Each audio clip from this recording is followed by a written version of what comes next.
सामान्य लोकांचा बुद्धिभेद होतो. का बुद्धिभेद होतो? कारण तुमच्या ठिकाणी जे ज्ञान आहे ते कमी आहे आणि चुकीचं आहे.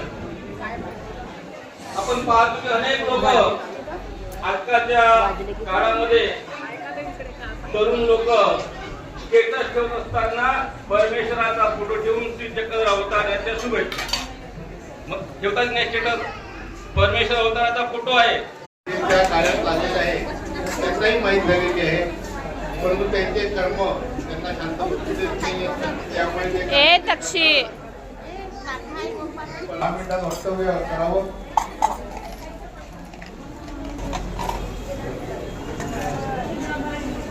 दारुणी संसार उकळे परमानंदाचे राखधनी केले दया श्री चक्रधरांच्या धना